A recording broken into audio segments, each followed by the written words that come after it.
Hello, everybody, and welcome back to Optimal Relationships Daily. This is episode 1077, and I am your host, Greg Audino. And if you were listening yesterday, like good boys and girls, I mentioned towards the end having a different type of episode coming up today. Well, I got to thinking recently that while it is so great that we bring all kinds of information and guidance to you on such meaningful parts of life across the OLD network, with the slight exception of our commentary and some of our Q&A episodes, we hosts have very little opportunity to really connect with you about how we relate to the very topics that we love discussing, and in several of our cases have built careers around. So, with that being said, I want to treat this episode as kind of a journal entry and maybe even a bit of a therapy session, and talk to you about something going on in my life right now that really impacts my relationships with myself and other people. So I'll start with a brief backstory to set the stage a little bit. I am from Rhode Island. I'm 30 years old, and though I always had a lot of interest in psychology and relationship building, when I was 18, I left home, went to college, and also began an acting career in Los Angeles. Now, I realize that acting may not seem to have much in common with what I'm doing now as a life coach and an advice columnist and hosting the show, but to me, I think my path was always kind of built on a curiosity to understand people and why they do what they do. Looking back, acting made sense when I was younger because it was something that came extremely naturally to me, and because of that, it's something I was able to derive so much significance from. I was working full-time as an actor. I had roles on a lot of cool shows, and I think I relied on the fact that most of my inner circle thought that this was rather cool. So I was doing my thing in LA. I was enjoying myself, but at the same time, I was making a lot of really wonderful friendships and building such a great routine for myself. And while this lifestyle and the sense of adventure that came with it was nothing I ever took for granted, over time, things started to change for me. A really devastating breakup with my college girlfriend ultimately put me into this wicked obsession about maintaining relationships and nurturing those that I'd had for so long, particularly friends and family back home in the small town that I grew up in. That, coupled with the fact that I have older parents, dad's 83 and mom is 69, it started to make me feel that somehow being in LA was going to eat away at these really meaningful connections, and in the case of my parents, the time that I had left with them.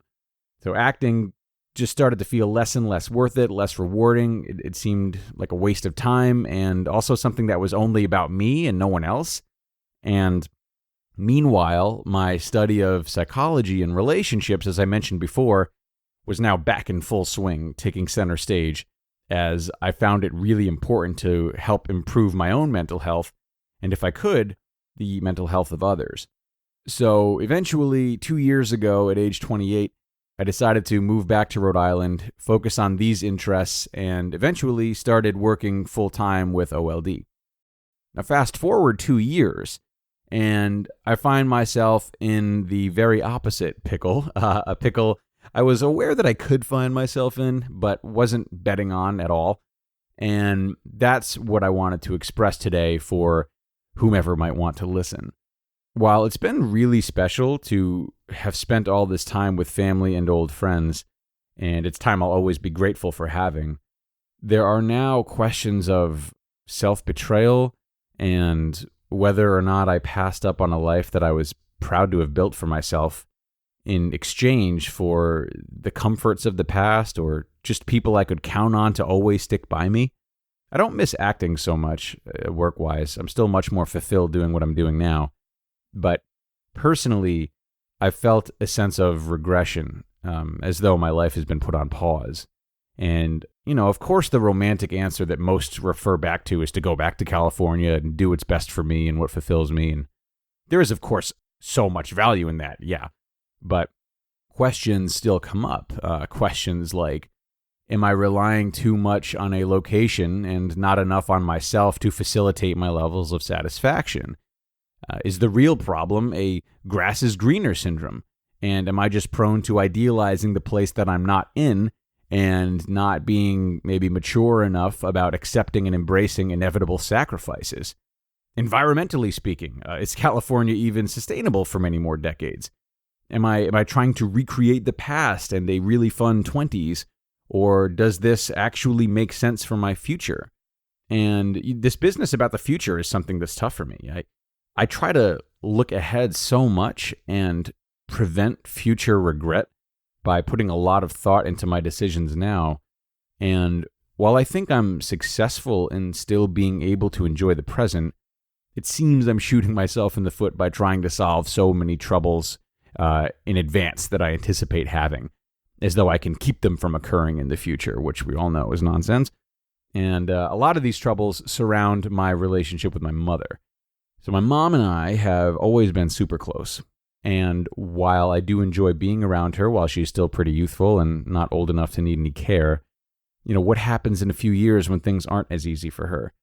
Being away for that would be very difficult for me, especially so if I do end up getting married, maybe having children, and have important commitments that would keep me from coming back home regularly or moving back temporarily while she's in need.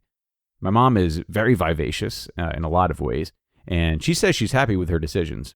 But, I still worry about how well she takes care of herself sometimes.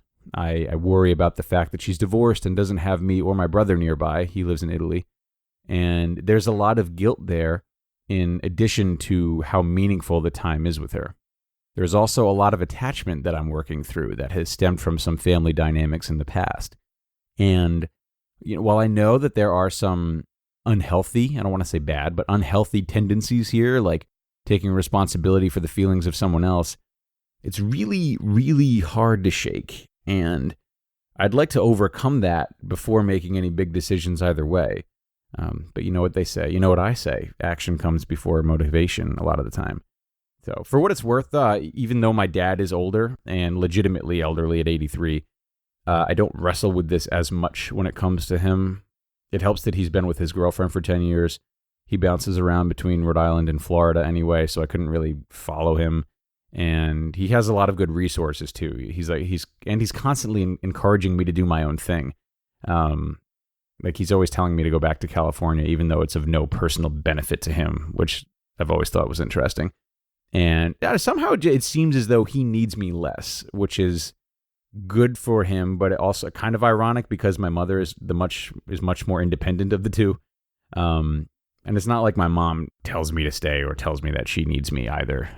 But I don't know. It's interesting to find myself sitting with this at my age. Not only am I dealing with this 10 or so years before my peers are, but it's challenging because that 10-year difference is hugely pivotal. For most of us, the 30s are a hugely defining decade. And by the time aging parents become a concern, that has to work around a life one has already established for themselves. I, on the other hand, currently single and with a remote job, still have so much flexibility and so many options for how I could navigate my life that making the family I was born into the basis of my decisions, rather than myself or a family I've built for myself, it's still on the table. And in many ways feels very noble. It's the good son kind of making sacrifices for his parents the way that they made sacrifices for him.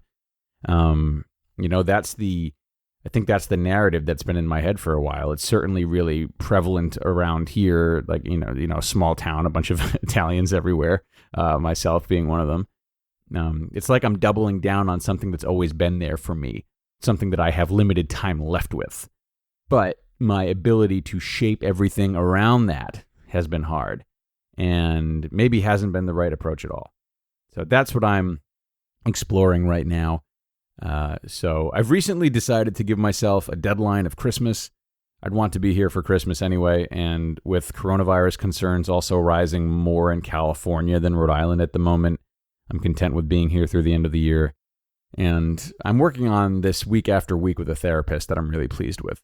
And of course, in the meantime, trying to remain grateful for having such a wonderful problem on my hands. I don't know about you guys, but I tend to find a lot of solace in knowing that things could be much worse, as opposed to feeling as though my concerns are foolish or like too small because of that. I'm sure I left out a lot of other details and introspections today, but I'll be sure to let you guys know of any updates. And for now, I want to thank you for listening to this and hearing me out. It's been nice to just air it out and connect with you guys on a deeper level, I hope. That's how I feel anyway. I'm going to get out of here for now, but please know that you can email me if you have anything on your mind that you just want support with or a shoulder to lean on. I know I mentioned advice@oldpodcast.com being the go-to email address to send your questions to that I would usually feature on Saturdays, and it definitely is, but you can also reach out to me there if you just want to do some word vomiting like I did today and not necessarily ask a question. All right, so doors open. Enjoy the rest of your Saturday, folks. And I will be back here narrating tomorrow where your optimal life awaits.